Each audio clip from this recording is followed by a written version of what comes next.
de nos deux grands-parents, à savoir Adam et Ève, avaient premièrement mangé le fruit, en quelque sorte, qui avait induit l'autre en erreur, selon la Bible et selon le Coran, Inch'Allah Ta'ala.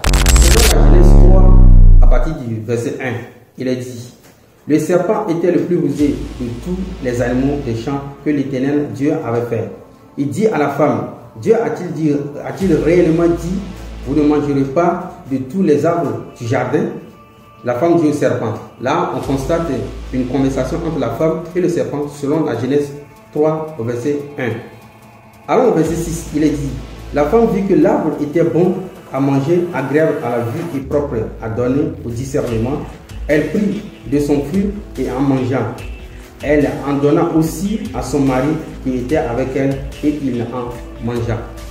Du coup là, on comprend, selon la Genèse 3, 1, au verset 6 aussi, on comprend que c'est la femme qui avait premièrement mangé et puis elle en a donné à son mari. Cela va être confirmé dans 1 Timothée plutôt, 2 au verset 14. Il est dit, je rappelle, dans 1 Timothée, c'est Paul qui parle à son ami Timothée.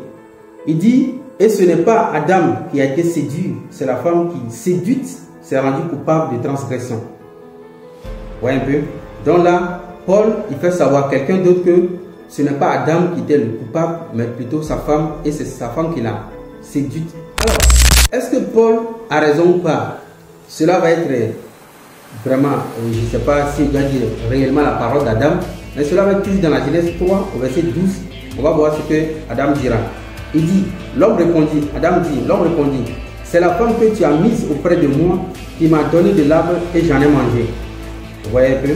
Au verset 13. Alors l'Éternel Dieu dit à la femme: pourquoi as-tu fait cela? La femme répondit: le serpent m'a induite en erreur et j'en ai mangé. Vous voyez un peu? Donc c'est clair selon la Bible que c'est la femme qui avait mangé et puis elle en a donné à son mari par la suite. Mais ce que nous allons faire dans cette vidéo, c'est de voir réellement ce qui s'était passé selon le Coran Al-Karim et voir maintenant la logique qui est entre les deux, si c'est réellement la femme ou si c'est les deux à la fois.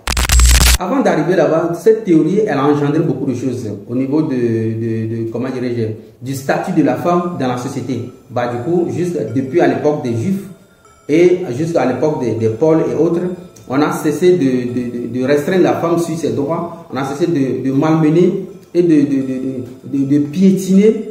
En fait, en gros, la misogynie a vu sa source là-bas. Du coup, les Juifs même, ils ont instauré plus de 9 conséquences à cet acte à la femme. C'est-à-dire que c'est la femme qui aurait induit l'homme en erreur. Du coup, Dieu va punir la femme avec plus de 9, je ne sais pas si je dois dire dénigrement, mais 9 désavantages. C'est-à-dire, en quelque sorte, 9 difficultés.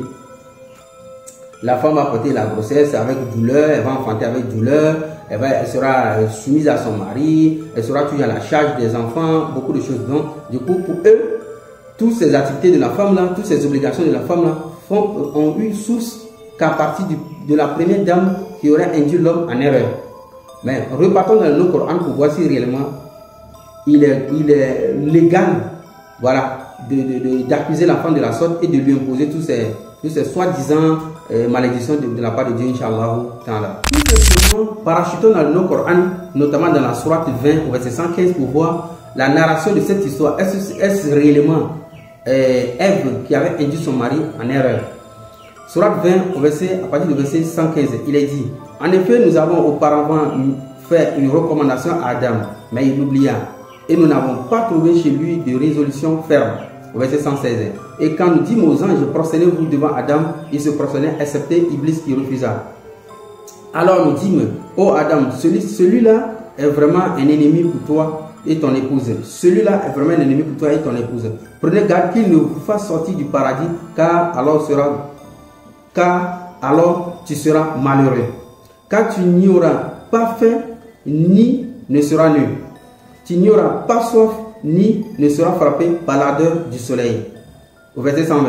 Puis le diable le tenta, là on parle de Adam, en disant quoi? Oh Adam, t'indiquerai-je l'arbre de l'éternité et un royaume impérissable? Au verset 121. Tous deux Adam et Ève en mangèrent. Alors leur apparut leur nudité. Ils se mirent à se couvrir avec des feuilles du paradis. Adam désobéit ainsi à son Seigneur et s'égara. Au verset 122. Puis son Seigneur l'a ensuite élu, agré son repentir et l'a guidé. Voilà. Vous avez bien compris que quand le serpent est venu s'est adressé à qui? À Adam. Pourquoi il s'est adressé à Adam? Si nous partons un peu plus haut, au verset 117, Allah avait dit, bon, encore plus haut, Allah avait demandé aux anges ainsi que les djinns de se prosterner devant Adam. Mais excepté Iblis. Iblis qui est le diable dont on parle ici. Vous voyez un peu, non? C'est là, Allah il a conseillé ou bien il a recommandé.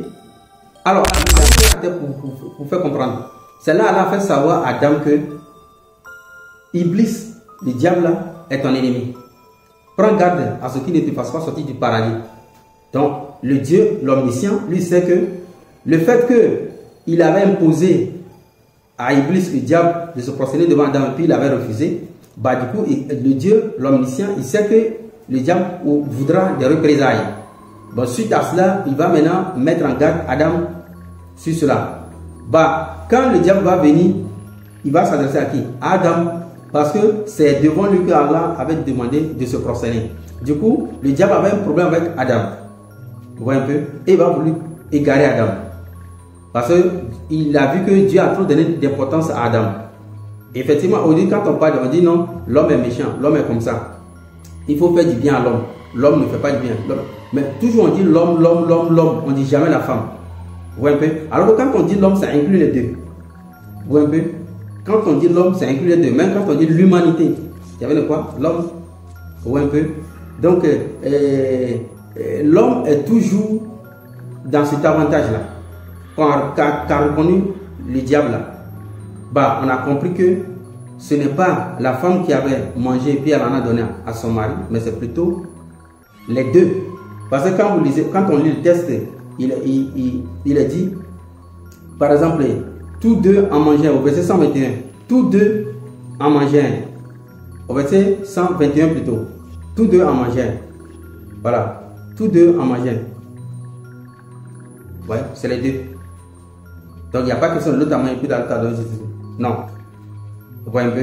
Donc il n'y a pas la succession de la chose, non. Donc pour la conclusion, si vous voyez aujourd'hui que la femme elle est mal vue, elle est traitée de tout, de la malicieuse, de ceci, de cela, c'est parce que la Bible, elle a traité la femme de cette espèce-là.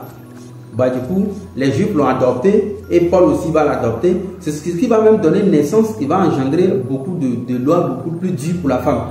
Les Juifs vont soumettre la femme à des rudes pratiques de la loi, beaucoup de choses. Ils vont imposer beaucoup de choses à la femme, d'où même l'héritage à la femme sera aussi une omission, non seulement une omission, mais un refus de leur part. Vous voyez un peu? Donc si la femme elle est traitée de tout en conclusion, de tout, c'est que c'est la Bible qui l'a faite dès le départ. Salam alaikum wa rahmatullah. ليس للأمة غير الدين حل كل من عز بغير الله ذل فالتزم أمر إلهي واجتنب نهيه في كل قول أو عمل